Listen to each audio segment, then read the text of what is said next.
Hi friends, welcome to Easy English Learning through Kannada class 27.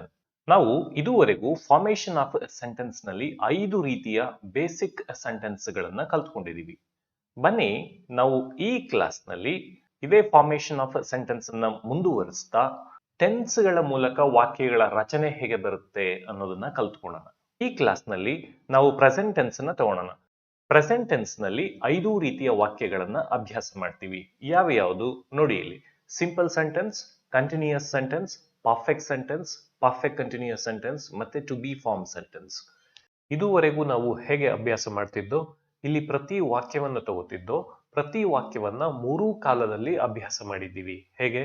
Present tense ನಲ್ಲಿ, past tense ನಲ್ಲಿ, future tense ನಲ್ಲಿ ಪ್ರತಿ ವಾಕ್ಯ ಹೇಗೆ ಬರುತ್ತೆ ಅನ್ನೋದನ್ನ ಅಭ್ಯಾಸ ಮಾಡಿದ್ದೀವಿ. ಆದರೆ ಈ ಕ್ಲಾಸ್ ನಲ್ಲಿ ನಾವು ಕಾಲದ ಮೂಲಕ ಈ 5 ವಾಕ್ಯಗಳು ಹೇಗೆ ಬರುತ್ತೆ ಅನ್ನೋದನ್ನ ಅಭ್ಯಾಸ ಮಾಡ್ತಾ ಇದ್ದೀವಿ. ನೋಡಿ ಇಲ್ಲಿ ಪ್ರೆಸೆಂಟ್ ಟೆನ್ಸ್ ನಲ್ಲಿ ಈ 5 ವಾಕ್ಯಗಳನ್ನ ಅಭ್ಯಾಸ ಮಾಡ್ತೀವಿ. ಹಾಗೆ ಮುಂದಿನ ಕ್ಲಾಸ್ಗಳಲ್ಲಿ ಪಾಸ್ಟ್ ಟೆನ್ಸ್ ನಲ್ಲಿ ಮತ್ತೆ ಫ್ಯೂಚರ್ ಟೆನ್ಸ್ ನಲ್ಲಿ ಈ ವಾಕ್ಯಗಳು ಹೇಗೆ ಬರುತ್ತೆ ಅನ್ನೋದನ್ನ ಅಭ್ಯಾಸ ಮಾಡ್ತೀವಿ. ಗೊತ್ತಾಗ್ತಿದೆಯಲ್ಲ?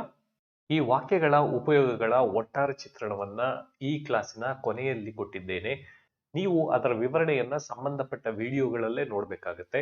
ಅದರ ಲಿಂಕ್ ಅನ್ನ ನಾನು ಡಿಸ್ಕ್ರಿಪ್ಷನ್ ನಲ್ಲಿ ಕೊಟ್ಟಿರ್ತೀನಿ. ಬನ್ನಿ ವಾಕ್ಯಗಳು ಹೇಗೆ ಬರುತ್ತೆ ನೋಡೋಣ. ಮೊದಲಿಗೆ ನಾವು ಪ್ರೆಸೆಂಟ್ ಟೆನ್ಸ್ ಅನ್ನ ತಗೋತಾ ಇದ್ದೀವಿ. ಈ ಪ್ರೆಸೆಂಟ್ ಟೆನ್ಸ್ ನಲ್ಲಿ ಪಾಸಿಟಿವ್ ಸೆಂಟೆನ್ಸ್ ಅನ್ನ ತಗೋತಾ ಇದ್ದೀವಿ. ಮೊದಲ ವಾಕ್ಯ ಯಾವುದು ಬರುತ್ತೆ? ಸಿಂಪಲ್ ಸೆಂಟೆನ್ಸ್ ಬರುತ್ತೆ. ವಾಕ್ಯದ ರಚನೆ ಹೇಗಿರುತ್ತೆ? ಮೊದಲಿಗೆ ಸಬ್ಜೆಕ್ಟ್ ಬರುತ್ತೆ. ಸಬ್ಜೆಕ್ಟ್ ನಲ್ಲಿ ಎಲ್ಲ ರೀತಿಯ ಸಬ್ಜೆಕ್ಟಿವ್ ಪ್ರೊನೌನ್ಗಳನ್ನ ಉಪಯೋಗಿಸ್ತೀವಿ. ಐ, ವಿ ಫಸ್ಟ್ ಪರ್ಸನ್ ಆಗಿರುತ್ತೆ, ಯು ಸೆಕೆಂಡ್ ಪರ್ಸನ್ ಆಗಿರುತ್ತೆ, ಹಾಗೆ they, he, she, it third person ಆಗಿರುತ್ತೆ. ನಿಮ್ಗಿದು ಗೊತ್ತಿದೆ. ಇಲ್ಲಿ ಡೂ ಮತ್ತೆ ಡಸ್ ಅನ್ನುವಂತಹ ಹೆಲ್ಪಿಂಗ್ ವರ್ಬ್ಸ್ ಗಳು ಬರುತ್ತೆ. ಆದರೆ ಸಾಮಾನ್ಯವಾಗಿ ಪಾಸಿಟಿವ್ ಸೆಂಟೆನ್ಸ್ ಗಳಲ್ಲಿ ಈ ಹೆಲ್ಪಿಂಗ್ ವರ್ಬ್ಸ್ ಗಳನ್ನ ಉಪಯೋಗಿಸೋದಿಲ್ಲ. ನಂತರದಲ್ಲಿ ನಾವು ಮೇನ್ ವರ್ಬ್ ಅನ್ನ ಯೂಸ್ ಮಾಡ್ತಾ ಇದೀವಿ. ಮೇನ್ ವರ್ಬ್ ಯಾವುದು ಬರುತ್ತೆ? ಬೇಸ್ ವರ್ಬ್ ಬರುತ್ತೆ. ಬೇಸ್ ವರ್ಬ್ ಬರುತ್ತೆ. ಜ್ಞಾಪಕ ಇಟ್ಕೊಳ್ಳಿ. ಪ್ರೆಸೆಂಟ್ ವರ್ಬ್ ಅಥವಾ ಬೇಸ್ ವರ್ಬ್ ಬರುತ್ತೆ. So I, we, you, they ಬಂದಾಗ ಬೇಸ್ ವರ್ಬ್ ಹಾಗೆ ಬರುತ್ತೆ, ಅಂದ್ರೆ V1 ಬರುತ್ತೆ. ಹಾಗೆ ಹಿ, ಶಿ, ಇಟ್ ಬಂದಾಗ ಬೇಸ್ ವರ್ಬ್ ಜೊತೆಯಲ್ಲಿ ಎಸ್ ಅಥವಾ ಇಎಸ್ ಅನ್ನ ಸೇರಿಸಿ ಅದನ್ನ ಎಸ್ ಫಾರ್ಮ್ಯಾಟ್ ಗೆ ತರ್ತೀವಿ. ಇದನ್ನ ನಾವು V4 ಅಂತ ಕರಿತೀವಿ. ವಾಕ್ಯದ ಅರ್ಥ ಹೇಗೆ ಬರುತ್ತೆ ನೋಡಿ ಇಲ್ಲಿ. ನಾವು ಇಂಗ್ಲಿಷ್ ಕಲಿಕೆಯ ಪ್ರಯಾಣವನ್ನ ಶುರು ಮಾಡಿದ್ದೆ 2 ಪದಗಳೊಂದಿಗೆ. ಯಾವ್ಯಾವುದು? ಅದು ಸಬ್ಜೆಕ್ಟ್ ಮತ್ತೆ ವರ್ಬಿನ ಜೊತೆಯಲ್ಲಿ. ಹೇಗೆ ಬರುತ್ತೆ ವಾಕ್ಯ? ಐ ವರ್ಕ್ ಅಂದ್ರೆ ನಾನು ಕೆಲಸ ಮಾಡುತ್ತೇನೆ ಅಂತ ಆಗುತ್ತೆ. ಹಾಗೆ ವಿ ವರ್ಕ್ ನಾವು ಕೆಲಸ ಮಾಡುತ್ತೇವೆ. ಇಲ್ಲಿ ನಾನು ಇರುವಂತದ್ದು ವಿ ಬಂದಾಗ ನಾವು ಅಂತ ಆಗುತ್ತೆ. ಕೆಲಸ ಹಾಗೆ ಬರುತ್ತೆ. ಮಾಡುತ್ತೇನೆ ಅನ್ನುವಂಥದ್ದು ಮಾಡುತ್ತೇವೆ ಅಂತ ಆಗುತ್ತೆ. ಹಾಗೆ ಯು ವರ್ಕ್ ನೀನು ಕೆಲಸ ಮಾಡು ಅಂತ ಆಗುತ್ತೆ. ದೇ ವರ್ಕ್ ಅವರು ಕೆಲಸ ಮಾಡುತ್ತಾರೆ. ಹಿ ವರ್ಕ್ಸ್ ನೋಡಿ ಇಲ್ಲಿ ಹಿ, ಶಿ, ಇಟ್ ಬಂದಾಗ ವರ್ಬಿಗೆ ಎಸ್ ಅನ್ನ ಸೇರಿಸಬೇಕು. ಈ ರೂಲ್ ಅನ್ನ ಜ್ಞಾಪಕ ಇಟ್ಕೊಳ್ಳಿ. ಹಿ ವರ್ಕ್ಸ್ ಅವನು ಕೆಲಸ ಮಾಡುತ್ತಾನೆ ಅಂತ ಆಗುತ್ತೆ. ಹಾಗೆ ಶಿ ವರ್ಕ್ಸ್ ಅವಳು ಕೆಲಸ ಮಾಡುತ್ತಾಳೆ. ಹಾಗೆ ಇಟ್ ವರ್ಕ್ಸ್ ಅದು ಕೆಲಸ ಮಾಡುತ್ತದೆ. ಗೊತ್ತಾಗ್ತಿದೆಯಲ್ಲ ಹೇಗೆ ಬರ್ತಾ ಇದೆ ಅಂತ? ಬನ್ನಿ ಈಗ ನಾವು ಇದೇ ಪ್ರೆಸೆಂಟ್ ಟೆನ್ಸ್ ನಲ್ಲಿ ಕಂಟಿನ್ಯೂಯಸ್ ಸೆಂಟೆನ್ಸ್ ಹೇಗೆ ಬರುತ್ತೆ ನೋಡೋಣ. ನೋಡಿ ಇಲ್ಲಿ ಮೊದಲಿಗೆ ನಾವು ಸಬ್ಜೆಕ್ಟ್ ಗಳನ್ನ ತಗೋತೀವಿ. ನಂತರದಲ್ಲಿ ಹೆಲ್ಪಿಂಗ್ ವರ್ಬ್ಸ್ ಗಳನ್ನ ಉಪಯೋಗಿಸ್ತಾ ಇದ್ದೀವಿ. ಯಾವೆಲ್ಲ ಹೆಲ್ಪಿಂಗ್ ವರ್ಬ್ಸ್ ಗಳು ಬರ್ತಾ ಇದೆ ಇಲ್ಲಿ? ಐ ಬಂದಾಗ ಆಮ್ ಅನ್ನ ಉಪಯೋಗಿಸ್ತೀವಿ. ಹಾಗೆ ವಿ, ಯು, ದೇ ಬಂದಾಗ ಆರ್ ಅನ್ನ ಉಪಯೋಗಿಸ್ತೀವಿ. ಹಾಗೆ ಹಿ, ಶಿ, ಇಟ್ ಬಂದಾಗ ಈಸ್ ಅನ್ನ ಉಪಯೋಗಿಸ್ತೀವಿ. ನಂತರದಲ್ಲಿ ನಾವು ಬೇಸ್ ವರ್ಬ್ ಅನ್ನ ಹಾಗೆ ತಗೋತೀವಿ. ವರ್ಕ್ ಏನಿದೆ ಆ ಬೇಸ್ ವರ್ಬ್ ಅಥವಾ ಪ್ರೆಸೆಂಟ್ ವರ್ಬ್ ಹಾಗೆ ತಗೋತೀವಿ. ಅದಕ್ಕೆ ನಾವು ING ಅನ್ನ ಸೇರಿಸಿ ಇದನ್ನ ING ಫಾರ್ಮ್ಯಾಟ್ ಗೆ ತರ್ತೀವಿ. ಇದನ್ನ ನಾವು V5 ಅಂತ ಕರಿತೀವಿ. ವಾಕ್ಯ ಹೇಗೆ ಬರುತ್ತೆ ನೋಡಿ ಇಲ್ಲಿ. ಐ ಆಮ್ ವರ್ಕಿಂಗ್ ನಾನು ಕೆಲಸ ಮಾಡುತ್ತಿದ್ದೇನೆ ಅಂದ್ರೆ ವಾಕ್ಯ ಏನರ್ಥ ಕೊಡುತ್ತೆ? ಈ ಕ್ಷಣದಲ್ಲಿ ಒಂದು ಕೆಲಸ ನಡೀತಾ ಇದೆ. ಸೊ ಇಲ್ಲಿ ಕನ್ನಡದ ಅರ್ಥವನ್ನ ಫಸ್ಟ್ ಪರ್ಸನ್ಗೆ ಮಾತ್ರ ಅಂದ್ರೆ ಐಗೆ ಮಾತ್ರ ಕೊಟ್ಟಿದ್ದೀನಿ. ನೀವು ಉಳಿದ ಪರ್ಸನ್ಗೆ ಹಾಗೆ ಕನ್ನಡದ ಅರ್ಥವನ್ನ ಮಾಡ್ಕೋತಾ ಹೋಗ್ಬೋದು. ಹೇಗೆ ಮಾಡ್ಬೋದು ನೋಡಿ ಇಲ್ಲಿ. ವಿ ಆರ್ ವರ್ಕಿಂಗ್ ನಾವು ಕೆಲಸ ಮಾಡುತ್ತಿದ್ದೇವೆ. ಹಾಗೆ ಯು ಆರ್ ವರ್ಕಿಂಗ್, ನೀನು ಕೆಲಸ ಮಾಡುತ್ತಿದ್ದೀಯಾ. ದೇ ಆರ್ ವರ್ಕಿಂಗ್, ಅವರು ಕೆಲಸ ಮಾಡುತ್ತಿದ್ದಾರೆ.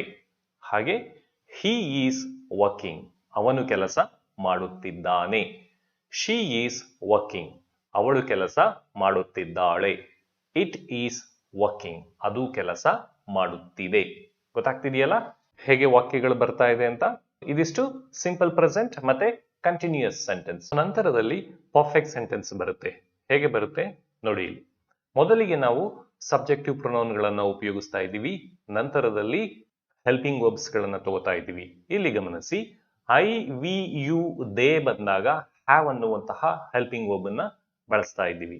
ಹಾಗೆ ಹಿ ಶಿ ಇಟ್ ಬಂದಾಗ ಹ್ಯಾಸ್ ಅನ್ನುವಂತಹ ಹೆಲ್ಪಿಂಗ್ ವರ್ಬ್ ಅನ್ನ ಬಳಸ್ತಾ ಇದ್ದೀವಿ. ನಂತರದಲ್ಲಿ ಮೇನ್ ವರ್ಬ್ ಇದು ಪಾಸ್ಟ್ ಪಾರ್ಟಿಸಿಪಲ್ ಆಗಿರುತ್ತೆ. ಪರ್ಫೆಕ್ಟ್ ಸೆಂಟೆನ್ಸ್ ಆಗಿರೋದ್ರಿಂದ ನಾವು ಇಲ್ಲಿ ಪಾಸ್ಟ್ ಪಾರ್ಟಿಸಿಪಲ್ ಮೇನ್ ವರ್ಬ್ ಅನ್ನ ಬಳಸ್ತೀವಿ. ಇದನ್ನ ನೀವು ತುಂಬಾ ಚೆನ್ನಾಗಿ ಜ್ಞಾಪಕ ಇಟ್ಕೋಬೇಕು. ವಾಕ್ಯ ಹೇಗೆ ಬರುತ್ತೆ, ಐ ಹ್ಯಾವ್ ವರ್ಕ್ಡ್ ಅಂದ್ರೆ ನಾನು ಕೆಲಸ ಮಾಡಿದ್ದೇನೆ, ಅಂದ್ರೆ ಈಗ ತಾನೇ ಕೆಲಸ ಮಾಡಿ ಮುಗಿಸಿದ್ದೇನೆ ಅನ್ನುವಂತಹ ಅರ್ಥವನ್ನ ಕೊಡ್ತಾ ಇದೆ. ಹಾಗೆ ವಿ ಹ್ಯಾವ್ ವರ್ಕ್ಡ್, ನಾವು ಕೆಲಸ ಮಾಡಿದ್ದೇವೆ. ಯು ಹ್ಯಾವ್ ವರ್ಕ್ಡ್, ನೀನು ಕೆಲಸ ಮಾಡಿದ್ದೀಯಾ. ದೇ ಹ್ಯಾವ್ ವರ್ಕ್ಡ್, ಅವರು ಕೆಲಸ ಮಾಡಿದ್ದಾರೆ. He has worked, he she it ಬಂದಾಗ ಹ್ಯಾಸ್ ಅನ್ನುವಂತಹ ಹೆಲ್ಪಿಂಗ್ ವರ್ಬ್ ಅನ್ನ ಬಳಸ್ತೀವಿ. ಹಿ ಹ್ಯಾಸ್ ವರ್ಕ್ಡ್, ಅವನು ಕೆಲಸ ಮಾಡಿದ್ದಾನೆ. ಶಿ ಹ್ಯಾಸ್ ವರ್ಕ್ಡ್, ಅವಳು ಕೆಲಸ ಮಾಡಿದ್ದಾಳೆ. ಹಾಗೆ ಇಟ್ ಹ್ಯಾಸ್ ವರ್ಕ್ಡ್, ಅದು ಕೆಲಸ ಮಾಡಿದೆ. ಇದಿಷ್ಟು ಪರ್ಫೆಕ್ಟ್ ಸೆಂಟೆನ್ಸ್ ಬಗ್ಗೆ. ಬನ್ನಿ ಈಗ ಪರ್ಫೆಕ್ಟ್ ಕಂಟಿನ್ಯೂಯಸ್ ಸೆಂಟೆನ್ಸ್ ಹೇಗೆ ಬರುತ್ತೆ ನೋಡೋಣ. ಮೊದಲಿಗೆ ಸಬ್ಜೆಕ್ಟಿವ್ ಪ್ರೊನೌನ್ಗಳನ್ನ ಬಳಸ್ತಾ ಇದ್ದೀವಿ. ನಂತರದಲ್ಲಿ ಹೆಲ್ಪಿಂಗ್ ವರ್ಬ್ಸ್ ಗಳನ್ನ ಬಳಸ್ತಾ ಇದ್ದೀವಿ. ಐ ವಿ ಯು ದೇ ಬಂದಾಗ ಹ್ಯಾವ್ ಬೀನ್ ಅನ್ನ ಬಳಸ್ತಾ ಇದ್ದೀವಿ. ಹಾಗೆ ಹಿ ಶಿ ಇಟ್ ಬಂದಾಗ ಹ್ಯಾಸ್ ಬೀನ್ ಅನ್ನ ಬಳಸ್ತಾ ಇದ್ದೀವಿ. ಇದನ್ನ ಚೆನ್ನಾಗಿ ಜ್ಞಾಪಕ ಇಟ್ಕೋಬೇಕು. ಹಾಗೆ ಇದು ಕಂಟಿನ್ಯೂಯಸ್ ಸೆಂಟೆನ್ಸ್ ಆಗಿರೋದ್ರಿಂದ ING ಫಾರ್ಮ್ ನಲ್ಲಿರುವಂತಹ ಮೇನ್ ವರ್ಬ್ ಅನ್ನ ತಗೋತೀವಿ. ಇಲ್ಲಿ ಕಂಟಿನ್ಯೂಯಸ್ ಸೆಂಟೆನ್ಸ್ ನಲ್ಲೂ ING ಫಾರ್ಮ್ ನಲ್ಲಿರುವಂತಹ ಮೇನ್ ವರ್ಬ್ ಅನ್ನ ತಗೊಂಡಿದ್ದು. ಹಾಗೆ ಇದು ಪರ್ಫೆಕ್ಟ್ ಕಂಟಿನ್ಯೂಯಸ್ ಸೆಂಟೆನ್ಸ್ ಆಗಿರೋದ್ರಿಂದ ಇಲ್ಲೂ ಸಹ ING ಫಾರ್ಮ್ ನಲ್ಲಿರುವಂತಹ ಮೇನ್ ವರ್ಬ್ ಅನ್ನ ತಗೋತೀವಿ. ವಾಕ್ಯಗಳು ಹೇಗೆ ಬರುತ್ತೆ ನೋಡಿ ಇಲ್ಲಿ. ಐ ಹ್ಯಾವ್ ಬೀನ್ ವರ್ಕಿಂಗ್, ನಾನು ಕೆಲಸ ಮಾಡುತ್ತಿದ್ದೇನೆ. ಅಂದ್ರೆ ಈಗ ನಾನು ಕೆಲಸ ಮಾಡುತ್ತಿದ್ದೇನೆ ಅನ್ನುವಂತಹ ಅರ್ಥವನ್ನ ಇದು ಕೊಡ್ತಾ ಇದೆ. ಇಲ್ಲಿ ಕಂಟಿನ್ಯೂಯಸ್ ಸೆಂಟೆನ್ಸ್ ಮತ್ತೆ ಪರ್ಫೆಕ್ಟ್ ಕಂಟಿನ್ಯೂಯಸ್ ಸೆಂಟೆನ್ಸ್ ಗಳ ಅರ್ಥ ಒಂದೇ ರೀತಿ ಬರ್ತಾ ಇದೆ ಅಂತ ಅನ್ಸಿದ್ರು ಸಹ ನಾವು ಹಿಂದಿನಿಂದಲೂ ಕೆಲಸ ಮಾಡ್ತಾ ಇದ್ದೀವಿ ಅಂತ ಹೇಳುವಾಗ ನಾವು ಪರ್ಫೆಕ್ಟ್ ಕಂಟಿನ್ಯೂಯಸ್ ಸೆಂಟೆನ್ಸ್ ಅನ್ನ ಉಪಯೋಗಿಸ್ತೀವಿ. ಹಿಂದಿನಿಂದ ಅಂದ್ರೆ ಈಗ ಸಮಯ ಮಧ್ಯಾಹ್ನ ಆಗಿದೆ ಅಂತ ಅಂದ್ಕೊಂಡ್ರೆ ನಾನು ಬೆಳಗ್ಗಿನಿಂದನೂ ಕೆಲಸ ಮಾಡ್ತಾ ಇದ್ದೀನಿ ಅಂತ ಹೇಳಬೇಕಾದ್ರೆ ನಾವು ಪರ್ಫೆಕ್ಟ್ ಕಂಟಿನ್ಯೂಯಸ್ ಸೆಂಟೆನ್ಸ್ ಅನ್ನ ಉಪಯೋಗಿಸ್ತೀವಿ. ಆಗ ಹೇಗೆ ಹೇಳ್ತೀವಿ, I have been working since morning ಅಂತ ಹೇಳ್ತೀವಿ. ಗೊತ್ತಾಗ್ತಿದೆಯಲ್ಲ. ಹಾಗೆ ವಿ ಹ್ಯಾವ್ ಬೀನ್ ವರ್ಕಿಂಗ್, ನಾವು ಕೆಲಸ ಮಾಡುತ್ತಿದ್ದೇವೆ. ಯು ಹ್ಯಾವ್ ಬೀನ್ ವರ್ಕಿಂಗ್, ನೀನು ಕೆಲಸ ಮಾಡುತ್ತಿದ್ದೀಯಾ. ದೇ ಹ್ಯಾವ್ ಬೀನ್ ವರ್ಕಿಂಗ್, ಅವರು ಕೆಲಸ ಮಾಡುತ್ತಿದ್ದಾರೆ. ಹಿ ಹ್ಯಾಸ್ ಬೀನ್ ವರ್ಕಿಂಗ್, ಅವನು ಕೆಲಸ ಮಾಡುತ್ತಿದ್ದಾನೆ.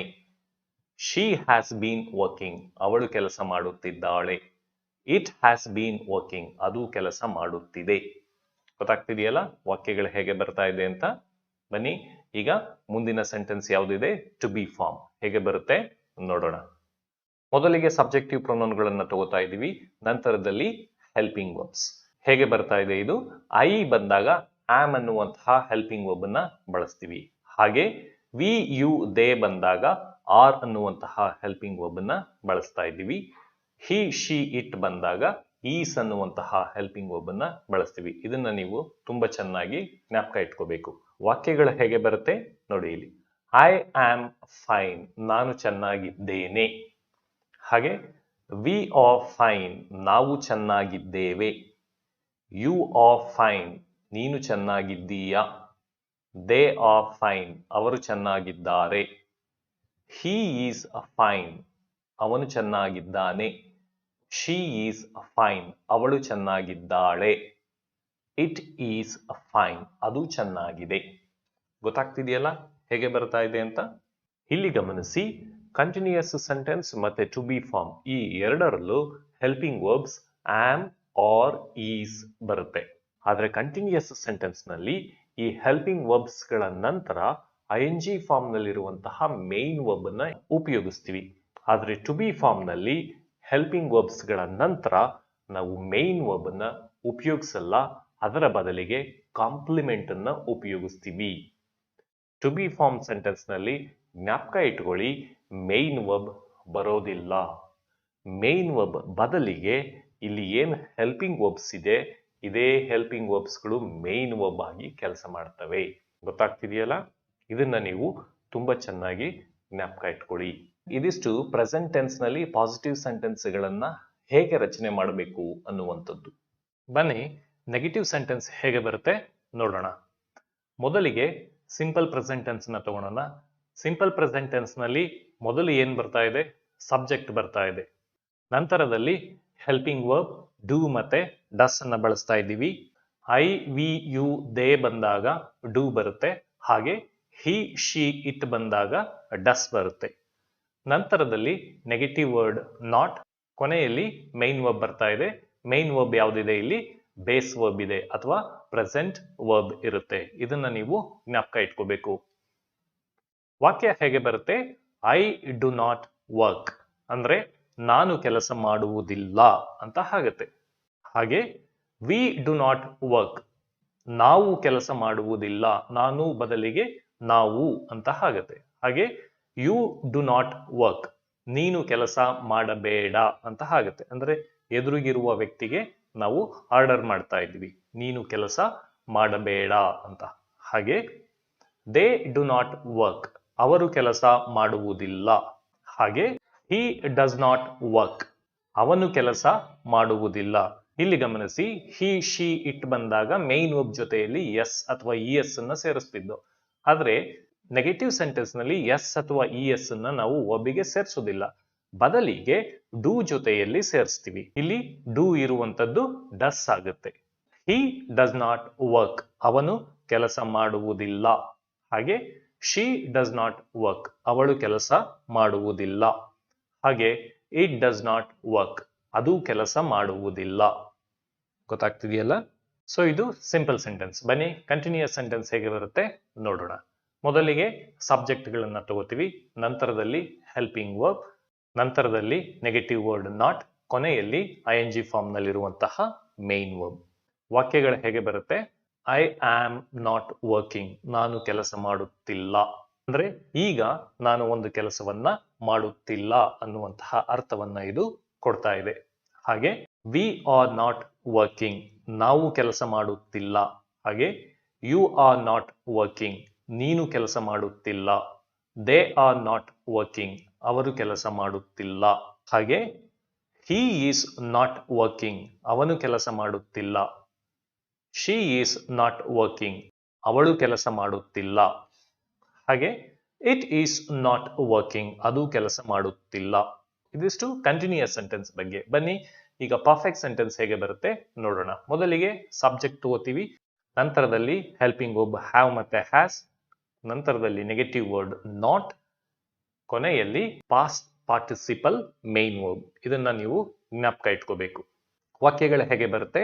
ಐ ಹ್ಯಾವ್ ನಾಟ್ ವರ್ಕ್ಡ್ ಅಂದ್ರೆ ನಾನು ಕೆಲಸ ಮಾಡಿಲ್ಲ, ಅಂದ್ರೆ ನಾನು ಒಂದು ಕೆಲಸವನ್ನ ಮಾಡಿಲ್ಲ ಅಂತ ಹೇಳ್ತಾ ಇದ್ದೀನಿ. ಹಾಗೆ ವಿ ಹ್ಯಾವ್ ನಾಟ್ ವರ್ಕ್ಡ್, ನಾವು ಕೆಲಸ ಮಾಡಿಲ್ಲ. ಯು ಹ್ಯಾವ್ ನಾಟ್ ವರ್ಕ್ಡ್, ನೀನು ಕೆಲಸ ಮಾಡಿಲ್ಲ. ದೇ ಹ್ಯಾವ್ ನಾಟ್ ವರ್ಕ್ಡ್, ಅವರು ಕೆಲಸ ಮಾಡಿಲ್ಲ. ಹಾಗೆ ಹಿ ಹ್ಯಾಸ್ ನಾಟ್ ವರ್ಕ್ಡ್, ಅವನು ಕೆಲಸ ಮಾಡಿಲ್ಲ. ಶಿ ಹ್ಯಾಸ್ ನಾಟ್ ವರ್ಕ್ಡ್, ಅವಳು ಕೆಲಸ ಮಾಡಿಲ್ಲ. ಇಟ್ ಹ್ಯಾಸ್ ನಾಟ್ ವರ್ಕ್ಡ್, ಅದು ಕೆಲಸ ಮಾಡಿಲ್ಲ. ಗೊತ್ತಾಗ್ತಿದೆಯಲ್ಲ ಹೇಗೆ ಬರ್ತಾ ಇದೆ ಪರ್ಫೆಕ್ಟ್ ಸೆಂಟೆನ್ಸ್ ಅಂತ? ಬನ್ನಿ ಪರ್ಫೆಕ್ಟ್ ಕಂಟಿನ್ಯೂಯಸ್ ಸೆಂಟೆನ್ಸ್ ಹೇಗೆ ಬರುತ್ತೆ ನೋಡೋಣ. ಮೊದಲಿಗೆ ಸಬ್ಜೆಕ್ಟ್ ಬರುತ್ತೆ, ನಂತರದಲ್ಲಿ ಹೆಲ್ಪಿಂಗ್ ವರ್ಬ್ ಹ್ಯಾವ್ ಮತ್ತೆ ನೆಗೆಟಿವ್ ವರ್ಡ್ ನಾಟ್, ನಂತರದಲ್ಲಿ ಮತ್ತೆ ಹೆಲ್ಪಿಂಗ್ ವರ್ಬ್ ಬೀನ್ ಬರುತ್ತೆ. ಪಾಸಿಟಿವ್ ಸೆಂಟೆನ್ಸ್ ಅಲ್ಲಿ ಹ್ಯಾವ್ ಬೀನ್ ಒಟ್ಟಿಗೆ ಬರ್ತಾ ಇತ್ತು, ನಂತರದಲ್ಲಿ ಮೇನ್ ವರ್ಬ್ ನ ಬಳಸ್ತಾ ಇದ್ದೋ. ಆದ್ರೆ ಇಲ್ಲಿ ಹ್ಯಾವ್ ಮತ್ತೆ ಬೀನ್ ನ ನಡುವೆ ನೆಗೆಟಿವ್ ವರ್ಡ್ ನಾಟ್ ಬರ್ತಾ ಇದೆ. ಇದನ್ನ ನಾವು ಜ್ಞಾಪಕ ಇಟ್ಕೋಬೇಕು. ನಂತರದಲ್ಲಿ ING ಫಾರ್ಮ್ ನಲ್ಲಿರುವಂತಹ ಮೇನ್ ವರ್ಬ್. ವಾಕ್ಯಗಳ ಹೇಗೆ ಬರುತ್ತೆ ನೋಡಿ ಇಲ್ಲಿ. I have not been working, ನಾನು ಕೆಲಸ ಮಾಡುತ್ತಿಲ್ಲ. ಅಂದ್ರೆ ನಾನು ಒಂದು ಕೆಲಸವನ್ನ ಮಾಡುತ್ತಿಲ್ಲ ಅನ್ನುವಂತಹ ಅರ್ಥವನ್ನ ಇದು ಕೊಡ್ತಾ ಇದೆ. ಇಲ್ಲಿ ನೋಡಿ, ಪ್ರೆಸೆಂಟ್ ಕಂಟಿನ್ಯೂಯಸ್ ಸೆಂಟೆನ್ಸ್ ನಲ್ಲೂ ಇದೇ ಅರ್ಥ ಬರ್ತಾ ಇದೆ. ಸೊ ಇವೆರಡರ ನಡುವೆ ವ್ಯತ್ಯಾಸ ಏನು ಅನ್ನೋದಕ್ಕೆ ನೀವು 19th ವಿಡಿಯೋನ ರೆಫರ್ ಮಾಡಬಹುದು, ಅದರಲ್ಲಿ ನಿಮಗೆ ವಿವರಣೆ ಸಿಗುತ್ತೆ. ಹಾಗೆ we have not been working, ನಾವು ಕೆಲಸ ಮಾಡುತ್ತಿಲ್ಲ. You have not been working, ನೀವು ಕೆಲಸ ಮಾಡುತ್ತಿಲ್ಲ ಅಥವಾ ನೀನು ಕೆಲಸ ಮಾಡುತ್ತಿಲ್ಲ. ಹಾಗೆ they have not been working, ಅವರು ಕೆಲಸ ಮಾಡುತ್ತಿಲ್ಲ. ಹಾಗೆ he has not been working, ಅವನು ಕೆಲಸ ಮಾಡುತ್ತಿಲ್ಲ. She has not been working, ಅವಳು ಕೆಲಸ ಮಾಡುತ್ತಿಲ್ಲ. It has not been working, ಅದು ಕೆಲಸ ಮಾಡುತ್ತಿಲ್ಲ. ಗೊತ್ತಾಗ್ತಿದೆಯಲ್ಲ? ಬನ್ನಿ ಟು ಬಿ ಫಾರ್ಮ್ ಹೇಗೆ ಬರುತ್ತೆ ನೋಡೋಣ. ಮೊದಲಿಗೆ ಸಬ್ಜೆಕ್ಟ್ ಬರುತ್ತೆ, ನಂತರದಲ್ಲಿ ಹೆಲ್ಪಿಂಗ್ ವರ್ಬ್ಸ್, ನಂತರದಲ್ಲಿ ನೆಗೆಟಿವ್ ವರ್ಡ್ ನಾಟ್, ಕೊನೆಯಲ್ಲಿ ಕಾಂಪ್ಲಿಮೆಂಟ್ ಬರುತ್ತೆ. ವಾಕ್ಯಗಳು ಹೇಗೆ ಬರುತ್ತೆ? ಐ ಆಮ್ ನಾಟ್ ಫೈನ್, ನಾನು ಚೆನ್ನಾಗಿಲ್ಲ. ಅಂದ್ರೆ ಈಗ ನಾನು ಚೆನ್ನಾಗಿಲ್ಲ ಅಂತ ಹೇಳ್ತಾ ಇದ್ದೀನಿ. ಹಾಗೆ ವಿ ಆರ್ ನಾಟ್ ಫೈನ್, ನಾವು ಚೆನ್ನಾಗಿಲ್ಲ. ಯು ಆರ್ ನಾಟ್ ಫೈನ್, ನೀನು ಚೆನ್ನಾಗಿಲ್ಲ. ದೇ ಆರ್ ನಾಟ್ ಫೈನ್, ಅವರು ಚೆನ್ನಾಗಿಲ್ಲ. ಹಾಗೆ ಹಿ ಈಸ್ ನಾಟ್ ಫೈನ್, ಅವನು ಚೆನ್ನಾಗಿಲ್ಲ. ಶಿ ಈಸ್ ನಾಟ್ ಫೈನ್, ಅವಳು ಚೆನ್ನಾಗಿಲ್ಲ. ಹಾಗೆ ಇಟ್ ಈಸ್ ನಾಟ್ ಫೈನ್, ಅದು ಚೆನ್ನಾಗಿಲ್ಲ. ಸೊ ಇದಿಷ್ಟು ನೆಗೆಟಿವ್ ಸೆಂಟೆನ್ಸ್. ಬನ್ನಿ ಕ್ವೆಶ್ಚನ್ಸ್ ಹೇಗೆ ಬರುತ್ತೆ ನೋಡೋಣ. ಮೊದಲಿಗೆ ಸಿಂಪಲ್ ಪ್ರೆಸೆಂಟ್ ಟೆನ್ಸ್ ಅನ್ನ ತಗೊಳ್ಳೋಣ. ಇಲ್ಲಿ ಗಮನಿಸಬೇಕು, ಪ್ರಶ್ನೆಯಲ್ಲಿ ಯಾವಾಗಲೂ ಹೆಲ್ಪಿಂಗ್ ವರ್ಬ್ಸ್ ಅನ್ನ ಮೊದಲು ತಗೋತೀವಿ, ನಂತರದಲ್ಲಿ ಸಬ್ಜೆಕ್ಟ್ ತಗೋತೀವಿ, ನಂತರದಲ್ಲಿ ಮೇನ್ ವರ್ಬ್. ವಾಕ್ಯಗಳು ಹೇಗೆ ಬರ್ತಾ ಇದೆ ನೋಡಿ ಇಲ್ಲಿ. ಡೂ ಐ ವರ್ಕ್ ಅಂದ್ರೆ ನಾನು ಕೆಲಸ ಮಾಡುತ್ತೇನಾ. ಹಾಗೆ ಡೂ ವಿ ವರ್ಕ್, ನಾವು ಕೆಲಸ ಮಾಡುತ್ತೇವಾ. ಡೂ ಯು ವರ್ಕ್, ನೀನು ಕೆಲಸ ಮಾಡುತ್ತೀಯಾ. ಡೂ ದೇ ವರ್ಕ್, ಅವರು ಕೆಲಸ ಮಾಡುತ್ತಾರಾ. ಹಾಗೆ ಡಸ್ ಸಿ ವರ್ಕ್, ಅವನು ಕೆಲಸ ಮಾಡುತ್ತಾನ. ಡಸ್ ಶಿ ವರ್ಕ್, ಅವಳು ಕೆಲಸ ಮಾಡುತ್ತಾಳ. ಡಸ್ ಇಟ್ ವರ್ಕ್, ಅದು ಕೆಲಸ ಮಾಡುತ್ತದ. ಗೊತ್ತಾಗ್ತಿದೆಯಲ್ಲ? ಬನ್ನಿ ಕಂಟಿನ್ಯೂಯಸ್ ಸೆಂಟೆನ್ಸ್ ಹೇಗೆ ಬರುತ್ತೆ ನೋಡೋಣ. ಮೊದಲಿಗೆ ಹೆಲ್ಪಿಂಗ್ ವರ್ಬ್ಸ್, ನಂತರದಲ್ಲಿ ಸಬ್ಜೆಕ್ಟ್, ಕೊನೆಯಲ್ಲಿ ING ಫಾರ್ಮ್ ನಲ್ಲಿರುವಂತಹ ಮೇನ್ ವರ್ಬ್. ವಾಕ್ಯಗಳು ಹೇಗೆ ಬರ್ತಾ ಇದೆ? ಆಮ್ ಐ ವರ್ಕಿಂಗ್, ನಾನು ಕೆಲಸ ಮಾಡುತ್ತಿದ್ದೇನಾ. ಅಂದ್ರೆ ಈಗ ನಾನು ಒಂದು ಕೆಲಸವನ್ನ ಮಾಡುತ್ತಿದ್ದೇನಾ ಅಂತ ಪ್ರಶ್ನೆ ಮಾಡ್ತಾ ಇದ್ದೀವಿ. ಆರ್ ವಿ ವರ್ಕಿಂಗ್, ನಾವು ಕೆಲಸ ಮಾಡುತ್ತಿದ್ದೇವಾ. ಆರ್ ಯು ವರ್ಕಿಂಗ್, ನೀನು ಕೆಲಸ ಮಾಡುತ್ತಿದ್ದೀಯಾ. ಆರ್ ದೇ ವರ್ಕಿಂಗ್, ಅವರು ಕೆಲಸ ಮಾಡುತ್ತಿದ್ದಾರಾ. ಹಾಗೆ ಈಸ್ ಹಿ ವರ್ಕಿಂಗ್, ಅವನು ಕೆಲಸ ಮಾಡುತ್ತಿದ್ದಾನಾ. ಈಸ್ ಶಿ ವರ್ಕಿಂಗ್, ಅವಳು ಕೆಲಸ ಮಾಡುತ್ತಿದ್ದಾಳ. ಈಸ್ ಇಟ್ ವರ್ಕಿಂಗ್, ಅದು ಕೆಲಸ ಮಾಡುತ್ತಿದೆಯಾ. ಅಂದ್ರೆ ಈಗ ಒಂದು ಕೆಲಸ ನಡೀತಾ ಇದೆಯಾ ಅಂತ ಪ್ರಶ್ನೆ ಮಾಡ್ತಾ ಇದ್ದೀವಿ. ಬನ್ನಿ ಈಗ ಪರ್ಫೆಕ್ಟ್ ಸೆಂಟೆನ್ಸ್ ಹೇಗೆ ಬರುತ್ತೆ ನೋಡೋಣ. ಮೊದಲಿಗೆ ಹ್ಯಾವ್ ಮತ್ತೆ ಹ್ಯಾಸ್ ಹೆಲ್ಪಿಂಗ್ ವರ್ಬ್ ಅನ್ನ ಉಪಯೋಗಿಸ್ತಾ ಇದ್ದೀವಿ, ನಂತರದಲ್ಲಿ ಸಬ್ಜೆಕ್ಟ್, ಕೊನೆಯಲ್ಲಿ ಪಾಸ್ಟ್ ಪಾರ್ಟಿಸಿಪಲ್ ಮೇನ್ ವರ್ಬ್. ವಾಕ್ಯಗಳು ಹೇಗೆ ಬರುತ್ತೆ? ಹ್ಯಾವ್ ಐ ವರ್ಕ್ಡ್ ಅಂದ್ರೆ ನಾನು ಕೆಲಸ ಮಾಡಿದ್ದೇನಾ. ಅಂದ್ರೆ ಈಗ ಒಂದು ಕೆಲಸವನ್ನ ಮಾಡಿ ಮುಗಿಸಿದ್ದೇನಾ ಅಂತ ಪ್ರಶ್ನೆ ಮಾಡ್ತಾ ಇದ್ದೀವಿ. ಹಾಗೆ ಹ್ಯಾವ್ ವಿ ವರ್ಕ್ಡ್, ನಾವು ಕೆಲಸ ಮಾಡಿದ್ದೇವಾ. ಹ್ಯಾವ್ ಯು ವರ್ಕ್ಡ್, ನೀನು ಕೆಲಸ ಮಾಡಿದ್ದೀಯಾ. ಹ್ಯಾವ್ ದೇ ವರ್ಕ್ಡ್, ಅವರು ಕೆಲಸ ಮಾಡಿದ್ದಾರಾ. ಹಾಗೆ ಹ್ಯಾಸ್ ಹಿ ವರ್ಕ್ಡ್, ಅವನು ಕೆಲಸ ಮಾಡಿದ್ದಾನಾ. ಹ್ಯಾಸ್ ಶಿ ವರ್ಕ್ಡ್, ಅವಳು ಕೆಲಸ ಮಾಡಿದ್ದಾಳ. ಹ್ಯಾಸ್ ಇಟ್ ವರ್ಕ್ಡ್, ಅದು ಕೆಲಸ ಮಾಡಿದೆಯಾ. ಗೊತ್ತಾಗ್ತಿದೆಯಲ್ಲ? ಬನ್ನಿ ಪರ್ಫೆಕ್ಟ್ ಕಂಟಿನ್ಯೂಯಸ್ ಸೆಂಟೆನ್ಸ್ ಹೇಗೆ ಬರುತ್ತೆ ನೋಡೋಣ. ಮೊದಲಿಗೆ ಹ್ಯಾವ್ ಮತ್ತೆ ಹ್ಯಾಸ್ ಹೆಲ್ಪಿಂಗ್ ವರ್ಬ್, ನಂತರದಲ್ಲಿ ಸಬ್ಜೆಕ್ಟ್, ಕೊನೆಯಲ್ಲಿ ING ಫಾರ್ಮ್ ನಲ್ಲಿರುವಂತಹ ಮೇನ್ ವರ್ಬ್. ವಾಕ್ಯಗಳು ಹೇಗೆ ಬರುತ್ತೆ ನೋಡಿ ಇಲ್ಲಿ. ಹ್ಯಾವ್ ಐ ಬೀನ್ ವರ್ಕಿಂಗ್, ನಾನು ಕೆಲಸ ಮಾಡುತ್ತಿದ್ದೇನಾ. ಅಂದ್ರೆ ಈಗ ಒಂದು ಕೆಲಸವನ್ನ ಮಾಡುತ್ತಿದ್ದೇನಾ ಅಂತ ಪ್ರಶ್ನೆ ಮಾಡ್ತಾ ಇದ್ದೀವಿ. ಹಾಗೆ ಹ್ಯಾವ್ ವಿ ಬೀನ್ ವರ್ಕಿಂಗ್, ನಾವು ಕೆಲಸ ಮಾಡುತ್ತಿದ್ದೇವಾ. ಹ್ಯಾವ್ ಯು ಬೀನ್ ವರ್ಕಿಂಗ್, ನೀನು ಕೆಲಸ ಮಾಡುತ್ತಿದ್ದೀಯಾ. ಹ್ಯಾವ್ ದೇ ಬೀನ್ ವರ್ಕಿಂಗ್, ಅವರು ಕೆಲಸ ಮಾಡುತ್ತಿದ್ದಾರಾ. ಹ್ಯಾಸ್ ಹಿ ಬೀನ್ ವರ್ಕಿಂಗ್, ಅವನು ಕೆಲಸ ಮಾಡುತ್ತಿದ್ದಾನಾ. ಹ್ಯಾಸ್ ಶಿ ಬೀನ್ ವರ್ಕಿಂಗ್, ಅವಳು ಕೆಲಸ ಮಾಡುತ್ತಿದ್ದಾಳ. ಹ್ಯಾಸ್ ಇಟ್ ಬೀನ್ ವರ್ಕಿಂಗ್, ಅದು ಕೆಲಸ ಮಾಡುತ್ತಿದೆಯಾ. ಗೊತ್ತಾಗ್ತಿದೆಯಲ್ಲ? ಬನ್ನಿ ಟು ಬಿ ಫಾರ್ಮ್ ಹೇಗೆ ಬರುತ್ತೆ ನೋಡೋಣ. ಮೊದಲಿಗೆ ಹೆಲ್ಪಿಂಗ್ ವರ್ಬ್ಸ್, ನಂತರದಲ್ಲಿ ಸಬ್ಜೆಕ್ಟ್, ಕೊನೆಯಲ್ಲಿ ಕಾಂಪ್ಲಿಮೆಂಟ್. ಆಮ್ ಐ ಫೈನ್, ನಾನು ಚೆನ್ನಾಗಿದ್ದೇನಾ. ಅಂದ್ರೆ ಈಗ ನಾನು ಚೆನ್ನಾಗಿದ್ದೇನಾ ಅಂತ ಪ್ರಶ್ನೆ ಮಾಡ್ತಾ ಇದ್ದೀವಿ. ಹಾಗೆ ಆರ್ ವಿ ಫೈನ್, ನಾವು ಚೆನ್ನಾಗಿದ್ದೇವಾ. ಆರ್ ಯು ಫೈನ್, ನೀನು ಚೆನ್ನಾಗಿದ್ದೀಯಾ. ಆರ್ ದೇ ಫೈನ್, ಅವರು ಚೆನ್ನಾಗಿದ್ದಾರಾ? ಈಸ್ ಹಿ ಫೈನ್, ಅವನು ಚೆನ್ನಾಗಿದ್ದಾನ? ಈಸ್ ಶಿ ಫೈನ್, ಅವಳು ಚೆನ್ನಾಗಿದ್ದಾಳ? ಈಸ್ ಇಟ್ ಫೈನ್, ಅದು ಚೆನ್ನಾಗಿದೆಯಾ? ಗೊತ್ತಾಗ್ತಿದೆಯಲ್ಲ? ಇದಿಷ್ಟು ಕ್ವೆಶ್ಚನ್ಸ್. ಸೊ ಇದಿಷ್ಟು ಪ್ರೆಸೆಂಟ್ ಟೆನ್ಸ್ ಬಗ್ಗೆ. ಈ ಕ್ಲಾಸ್ನಲ್ಲಿ ಪ್ರೆಸೆಂಟ್ ಟೆನ್ಸ್ ನಲ್ಲಿ ಎಲ್ಲ 5 ಬೇಸಿಕ್ ಸೆಂಟೆನ್ಸ್ಗಳಲ್ಲಿ ಪಾಸಿಟಿವ್ ಸೆಂಟೆನ್ಸ್ ಹೇಗೆ ಬರುತ್ತೆ, ನೆಗೆಟಿವ್ ಸೆಂಟೆನ್ಸ್ ಹೇಗೆ ಬರುತ್ತೆ, ಮತ್ತೆ ಕ್ವೆಶ್ಚನ್ಸ್ ಹೇಗೆ ಬರುತ್ತೆ ಅನ್ನೋದನ್ನ ಅಭ್ಯಾಸ ಮಾಡಿದೀವಿ. ಇಲ್ಲಿ ಬೇಸಿಕ್ ಸೆಂಟೆನ್ಸ್ಗಳ ಒಟ್ಟಾರೆ ಚಿತ್ರಣ ನಿಮಗೆ ಸಿಗ್ತಾ ಇದೆ. ಇದನ್ನ ಚೆನ್ನಾಗಿ ನೀವು ಅಭ್ಯಾಸ ಮಾಡಿ. ಬನ್ನಿ, ಈ ವಾಕ್ಯಗಳ ಅರ್ಥ ಏನು ಮತ್ತು ಇವುಗಳ ನಡುವಿನ ವ್ಯತ್ಯಾಸ ಏನು ಮತ್ತು ಅವುಗಳನ್ನ ಹೇಗೆ ಬಳಸಬೇಕು ನೋಡೋಣ. ಮೊದಲಿಗೆ ಸಿಂಪಲ್ ಪ್ರೆಸೆಂಟ್ ಟೆನ್ಸ್ ನ ತಗೊಳ್ಳೋಣ.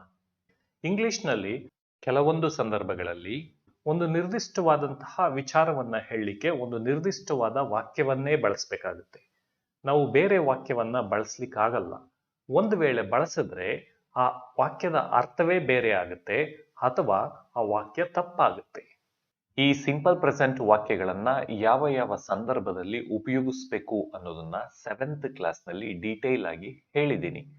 ನೀವು ಈ ಜಂಕ್ಷರಲ್ಲಿ ಒಮ್ಮೆ ಆ ವಿಡಿಯೋವನ್ನ ನೋಡಿ.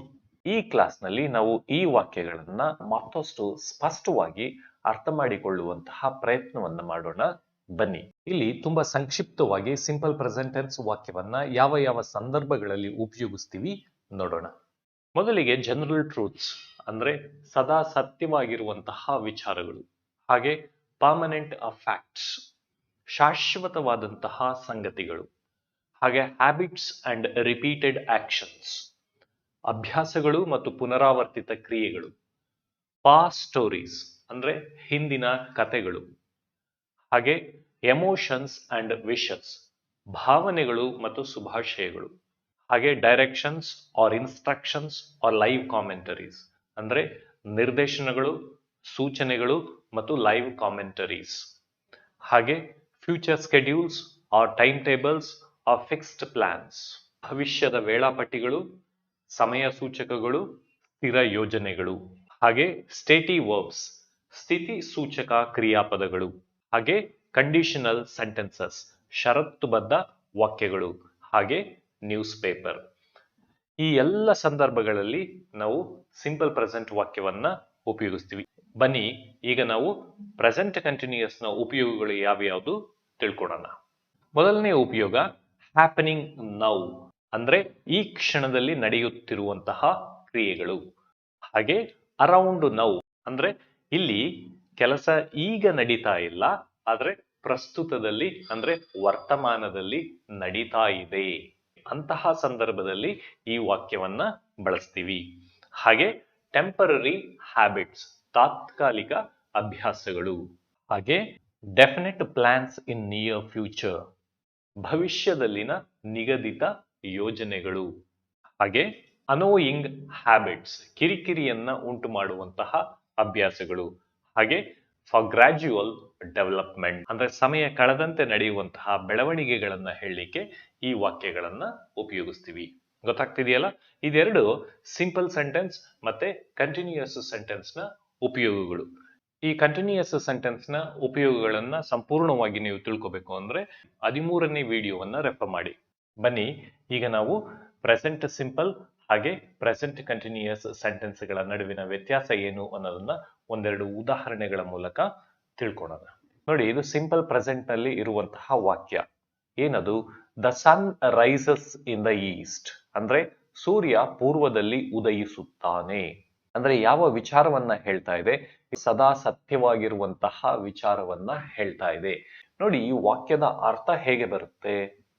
ಸೂರ್ಯ ಪ್ರತಿನಿತ್ಯ ಉದಯಿಸುತ್ತಾನೆ ಅಂದ್ರೆ ನಿನ್ನೆನೂ ಸೂರ್ಯ ಉದಯಿಸಿದ್ದ, ಇವತ್ತೂ ಸೂರ್ಯ ಉದಯಿಸಿದ್ದಾನೆ, ನಾಳೆಯೂ ಸೂರ್ಯ ಉದಯಿಸುತ್ತಾನೆ. ಅಂದ್ರೆ ಬಹಳ ಹಿಂದಿನಿಂದಲೂ ಸೂರ್ಯ ಉದಯಿಸುತ್ತಿರುವಂತಹ ಕೆಲಸ ನಿರಂತರವಾಗಿ ನಡೆದುಕೊಂಡು ಬರ್ತಾ ಇದೆ. ಗಮನಿಸಿ ಇದನ್ನ. ಇಲ್ಲಿ ಒಂದು ಕ್ರಿಯೆ ನಿರಂತರವಾಗಿ ಹಿಂದಿನಿಂದಲೂ ನಡೆದುಕೊಂಡು ಬರ್ತಾ ಇದ್ರೂ ಸಹ ನಾವು ಇಲ್ಲಿ ಉಪಯೋಗಿಸ್ತಿರುವಂತಹ ವಾಕ್ಯ ಯಾವುದು? Simple present. ಅಂದ್ರೆ ಇದು ಸದಾ ಸತ್ಯವಾಗಿರುವಂತಹ ಒಂದು ಸಂಗತಿ. ಸೊ ಇದು ಯಾವುದೇ ಕಾರಣಕ್ಕೂ ಬದಲಾಗೋದಿಲ್ಲ. ಅಂದ್ರೆ ಸೂರ್ಯ ಉದಯಿಸುವಂತಹ ಕ್ರಿಯೆ ನಿರಂತರವಾಗಿ ನಡೀತಾ ಇದೆ ಅಂದ್ರೂ ಸಹ ನಾವು ಪ್ರೆಸೆಂಟ್ ಕಂಟಿನ್ಯೂಯಸ್ ವಾಕ್ಯವನ್ನ ಉಪಯೋಗಿಸ್ಲಿಕ್ಕೆ ಬರೋದಿಲ್ಲ. ನೋಡಿ, the sun rises in the east ಅನ್ನುವಂತಹ ವಿಚಾರವನ್ನು ಏನಾದ್ರೂ ನೀವು the sun is rising in the east ಅಂತ ಏನಾದ್ರೂ ಹೇಳಿದ್ರೆ ಅದು ತಪ್ಪಾಗುತ್ತೆ. ಸೊ ಈ ವಾಕ್ಯ ಇಲ್ಲಿ ತಪ್ಪಾಗಿದೆ. ಈ ರೀತಿ ನಾವು ಉಪಯೋಗಿಸ್ಲಿಕ್ಕೆ ಬರೋದಿಲ್ಲ. ಅಂದ್ರೆ ನಿಮ್ಗೆ ಸಿಂಪಲ್ ಪ್ರೆಸೆಂಟ್ ಮತ್ತೆ ಪ್ರೆಸೆಂಟ್ ಕಂಟಿನ್ಯೂಯಸ್ ವಾಕ್ಯಗಳ ನಡುವಿನ ವ್ಯತ್ಯಾಸ ಹೇಗೆ ಬರ್ತಾ ಇದೆ ಅನ್ನೋದನ್ನ ನಾನಿಲ್ಲಿ ಅರ್ಥ ಮಾಡಿಸುವಂತಹ ಪ್ರಯತ್ನವನ್ನ ಮಾಡ್ತಾ ಇದ್ದೀನಿ. ಅಂದ್ರೆ ಒಂದು ಕ್ರಿಯೆ ನಿರಂತರವಾಗಿ ನಡೀತಾ ಇದ್ರೂ ಸಹ ನಾವು ಅದನ್ನ ಪ್ರೆಸೆಂಟ್ ಕಂಟಿನ್ಯೂಯಸ್ ನಲ್ಲಿ ಹೇಳಲಿಕ್ಕೆ ಬರೋದಿಲ್ಲ. ನಾವು ಸಿಂಪಲ್ ಪ್ರೆಸೆಂಟ್ ವಾಕ್ಯವನ್ನೇ ಉಪಯೋಗಿಸ್ಬೇಕು. ಅಂದ್ರೆ ನಾನು ಹಿಂದೆ ಹೇಳಿದಂತೆ ಕೆಲವೊಂದು ವಿಚಾರಗಳನ್ನ ಹೇಳಲಿಕ್ಕೆ ಇಂಗ್ಲಿಷ್ ನಲ್ಲಿ ಕೆಲವೊಂದು ನಿರ್ದಿಷ್ಟವಾದ ವಾಕ್ಯಗಳನ್ನೇ ಬಳಸಬೇಕಾಗುತ್ತೆ. ಬೇರೆ ವಾಕ್ಯಗಳನ್ನ ಬಳಸಿದ್ರೆ ವಾಕ್ಯ ತಪ್ಪಾಗುತ್ತೆ. ಇದನ್ನ ನಾವು ಅರ್ಥ ಮಾಡ್ಕೋಬೇಕು. ಅಂದ್ರೆ ಒಂದು ಕ್ರಿಯೆ ನಿರಂತರವಾಗಿ ನಡೀತಾ ಇದ್ರೂ ಸಹ ಅದನ್ನ ನಾವು ಕಂಟಿನ್ಯೂಯಸ್ ಸೆಂಟೆನ್ಸ್ ನಲ್ಲಿ ಹೇಳಲಿಕ್ಕೆ ಬರೋಲ್ಲ. ಅದನ್ನ ನಾವು ಸಿಂಪಲ್ ಪ್ರೆಸೆಂಟ್ ವಾಕ್ಯವನ್ನೇ ಉಪಯೋಗಿಸಿ ಹೇಳ್ತೀವಿ. ಅಂದ್ರೆ ಈ ಸಿಂಪಲ್ ಪ್ರೆಸೆಂಟ್ ಮತ್ತೆ ಈ ಕಂಟಿನ್ಯೂಯಸ್ ಸೆಂಟೆನ್ಸ್ ಎರಡರಲ್ಲೂ ಕ್ರಿಯೆ ನಿರಂತರವಾಗಿ ನಡೀತಾನೆ ಇರುತ್ತೆ. ಆದ್ರೆ ಇಲ್ಲಿ ಗಮನಿಸಿ, ಸಿಂಪಲ್ ಪ್ರೆಸೆಂಟ್ ನಲ್ಲಿ ಹೇಳುವಂತಹ ವಿಚಾರಗಳು ದೀರ್ಘಕಾಲದ ವಿಚಾರಗಳಾಗಿರುತ್ತೆ. ಅಂದ್ರೆ ಲಾಂಗರ್ ಡ್ಯೂರೇಷನ್ ಅನ್ನ ಒಳಗೊಂಡಿರುತ್ತೆ. ಆದ್ರೆ ಅದೇ ಕಂಟಿನ್ಯೂಯಸ್ ಸೆಂಟೆನ್ಸ್ ನಲ್ಲಿ ಹೇಳುವಂತಹ ವಿಚಾರಗಳು ಶಾರ್ಟರ್ ಡ್ಯೂರೇಷನ್ ಅನ್ನ ಒಳಗೊಂಡಿರುತ್ತೆ. ಶಾರ್ಟರ್ ಡ್ಯೂರೇಷನ್ಗೆ ಒಂದೆರಡು ಉದಾಹರಣೆಯನ್ನ ಹೇಳೋದಾದ್ರೆ, I am reading, I am writing, I am eating, I am drinking. ಅಂದ್ರೆ ಇದನ್ನ ಎಷ್ಟು ಸಮಯ ಮಾಡ್ತೀವಿ? ಒಂದು ಸ್ವಲ್ಪ ಸಮಯ ಮಾಡಿ ಮುಗಿಸ್ತೀವಿ. ಅಂದ್ರೆ ಈ ಕ್ಷಣದಲ್ಲಿ ಏನ್ ಮಾಡ್ತಾ ಇದ್ದೀನಿ ಅಂತ ಹೇಳುವಂತಹ ಕ್ರಿಯೆ ಇದು. ಇದು ಮತ್ತೊಂದು ಮುಖ್ಯವಾದಂತಹ ವ್ಯತ್ಯಾಸ. ಹಾಗೆ ಸಿಂಪಲ್ ಪ್ರೆಸೆಂಟ್ ನಲ್ಲಿ ಹೇಳುವಂತಹ ವಿಚಾರಗಳು ಶಾಶ್ವತವಾದಂತಹ ವಿಚಾರಗಳಾಗಿದ್ರೆ, ಪ್ರೆಸೆಂಟ್ ಕಂಟಿನ್ಯೂಯಸ್ ನಲ್ಲಿ ಹೇಳುವಂತಹ ವಿಚಾರಗಳು ತಾತ್ಕಾಲಿಕವಾದಂತವುಗಳಾಗಿರುತ್ತೆ. ಗೊತ್ತಾಗ್ತಿದೆಯಲ್ಲ? ಬನ್ನಿ ಈಗ ಮತ್ತೊಂದು ಉದಾಹರಣೆಯ ಮೂಲಕ ಮತ್ತಷ್ಟು ಚೆನ್ನಾಗಿ ಅರ್ಥ ಮಾಡಿಕೊಳ್ಳೋಣ. ನೋಡಿ, ಇದು ಸಿಂಪಲ್ ಪ್ರೆಸೆಂಟ್ ಟೆನ್ಸ್ ನ ಒಂದು ವಾಕ್ಯ. I work at a company. ಅಂದ್ರೆ ನಾನು ಕಂಪನಿಯೊಂದರಲ್ಲಿ ಕೆಲಸ ಮಾಡುತ್ತೇನೆ. ಈ ವಾಕ್ಯದ ಅರ್ಥ ಏನು? ನಿಮ್ಮ ಕೆಲಸದ ನೇಚರ್ ಏನಿಲ್ಲಿ? ಇಲ್ಲಿ ನಿಮ್ಮ ಕೆಲಸದ ನೇಚರ್ ಶಾಶ್ವತವಾದದ್ದು. ಅಂದ್ರೆ ನೀವು ಕಂಪನಿಯಲ್ಲಿ ಪರ್ಮನೆಂಟ್ ಎಂಪ್ಲಾಯಿ, ನೀವು ಟೆಂಪರರಿ ಎಂಪ್ಲಾಯಿ ಅಲ್ಲ. ಒಂದು ವೇಳೆ ನಿಮ್ಮ ಫ್ರೆಂಡ್ ನಿಮ್ಮನ್ನ ಕೇಳ್ತಾರೆ, ಜೀವನಕ್ಕೆ ಏನ್ ಮಾಡ್ಕೊಂಡಿದ್ಯಾ ಅಂತ, ಆಗ ನೀವು ಹೇಳ್ಬೇಕು, ನಾನು ಒಂದು ಕಂಪನಿಯಲ್ಲಿ ಕೆಲಸ ಮಾಡ್ತಾ ಇದ್ದೀನಿ, ಆ ಕೆಲಸದ ನೇಚರ್ ಪರ್ಮನೆಂಟ್ ಅಂತ. ಆಗ ಯಾವ ವಾಕ್ಯ ಉಪಯೋಗಿಸ್ಬೇಕು? I work at a company ಅಂತಾನೆ ಹೇಳ್ಬೇಕು. ಒಂದು ವೇಳೆ ನೀವು ಸಿಂಪಲ್ ಪ್ರೆಸೆಂಟ್ ವಾಕ್ಯದ ಬದಲಿಗೆ I am working at a company ಅಂತ ಏನಾದ್ರೂ ಹೇಳಿದ್ರೆ, ಆಗ ನಿಮ್ಮ ಕೆಲಸದ ನೇಚರ್ ಎಂತದ್ದು? ತಾತ್ಕಾಲಿಕವಾದದ್ದು ಅನ್ನುವಂತಹ ಅರ್ಥವನ್ನ ಕೊಡುತ್ತೆ. ಅಂದ್ರೆ ನೀವು ಅಲ್ಲಿ ಟೆಂಪರರಿಯಾಗಿ ಕೆಲಸ ಮಾಡ್ತಿದ್ದೀರಾ, ನೀವು ಪರ್ಮನೆಂಟ್ ಎಂಪ್ಲಾಯಿ ಅಲ್ಲ ಅಂತ ಅರ್ಥ ಕೊಡುತ್ತೆ. ಗೊತ್ತಾಗ್ತಿದೆಯಲ್ಲ? ಈಗ ನಿಮ್ಮ ವಯಸ್ಸು ಸುಮಾರು 30 ವರ್ಷ ಅಂತ ಇಟ್ಕೊಳ್ಳೋಣ. ನೀವು 25ನೇ ವಯಸ್ಸಿನಿಂದಲೂ ಆ ಕಂಪನಿಯಲ್ಲಿ ಕೆಲಸ ಮಾಡ್ತಿದ್ದೀರಾ. ಅಂದ್ರೆ ಈಗಾಗಲೇ ಎಷ್ಟು ವರ್ಷ ಕೆಲಸ ಮಾಡಿದ್ದೀರಾ? 5 ವರ್ಷಗಳ ಕಾಲ ಕೆಲಸ ಮಾಡಿದ್ದೀರಾ. ಇನ್ನು ಸುಮಾರು ಒಂದು 60 ವರ್ಷದವರೆಗೂ ಕೆಲಸ ಮಾಡ್ತೀರಾ ಅಂತ ಇಟ್ಕೊಳ್ಳೋಣ. ಸೊ ಇನ್ನು ಎಷ್ಟು ವರ್ಷ ಕೆಲಸ ಮಾಡ್ತೀರಾ? ಇನ್ನೂ 30 ವರ್ಷಗಳ ಕಾಲ ಕೆಲಸ ಮಾಡ್ತೀರಾ. ಅಂದ್ರೆ ಸುಮಾರು 35 ವರ್ಷಗಳ ಕಾಲ ಆ ಕಂಪನಿಯಲ್ಲಿ ನಿರಂತರವಾಗಿ ಕೆಲಸ ಮಾಡ್ತಾ ಇದ್ದೀರಾ. ಅಂದ್ರೆ ನಿಮ್ಮ ಕೆಲಸ ಕಂಟಿನ್ಯೂಯಸ್ ಆಗಿ ನಡೀತಾ ಇದೆ. ಆದ್ರೂ ಸಹ ನೀವು ಉಪಯೋಗಿಸುವಂತಹ ವಾಕ್ಯ ಯಾವುದು? Simple present. ಇಲ್ಲಿ ನೀವು ಕಂಟಿನ್ಯೂಯಸ್ ವಾಕ್ಯವನ್ನ ಉಪಯೋಗಿಸಲ್ಲ. ಈ ವ್ಯತ್ಯಾಸವನ್ನು ಸಹ ನೀವು ಗಮನದಲ್ಲಿ ಇಟ್ಕೋಬೇಕು. ನೀವು ಕಂಟಿನ್ಯೂಯಸ್ ಆಗಿ ಕೆಲಸ ಮಾಡ್ತಿದ್ದೀನಿ ಅಂತ ಕೂಡಲೇ ಕಂಟಿನ್ಯೂಯಸ್ ವಾಕ್ಯವನ್ನೇನಾದ್ರೂ ಉಪಯೋಗಿಸಿದ್ರೆ ಅದರ ಅರ್ಥ ಏನಾಗುತ್ತೆ? ನೀವು ಮಾಡ್ತಾ ಇರುವಂತಹ ಕೆಲಸ ಶಾಶ್ವತವಾದದ್ದಲ್ಲ, ನೀವು ಮಾಡ್ತಿರುವಂತಹ ಕೆಲಸ ಟೆಂಪರರಿ ಅನ್ನುವಂತಹ ಅರ್ಥವನ್ನ ಕೊಡುತ್ತೆ. ಬಹಳ ಎಚ್ಚರಿಕೆಯಿಂದ ನಾವು ಇಲ್ಲಿ ವಾಕ್ಯಗಳನ್ನ ಉಪಯೋಗಿಸ್ಬೇಕು. ಇವು ಈ ವಾಕ್ಯಗಳ ನಡುವಿನ ಮುಖ್ಯವಾದಂತಹ ವ್ಯತ್ಯಾಸಗಳು. ಬನ್ನಿ ಈಗ ನಾವು ಪ್ರೆಸೆಂಟ್ ಪರ್ಫೆಕ್ಟ್ ಸೆಂಟೆನ್ಸ್ ನ ಉಪಯೋಗಗಳು ಯಾವುದು ಅಂತ ನೋಡೋಣ. ಮೊದಲಿಗೆ actions finished in the past. ಅಂದ್ರೆ ಹಿಂದೆ ಮುಗಿದಂತಹ ಕ್ರಿಯೆಗಳು. ಹಿಂದೆ ಕ್ರಿಯೆಗಳು ಮುಗಿದಿರುತ್ತೆ, ಆದರೆ ಅದರ ಇಫೆಕ್ಟ್ ಏನಾಗಿರುತ್ತೆ?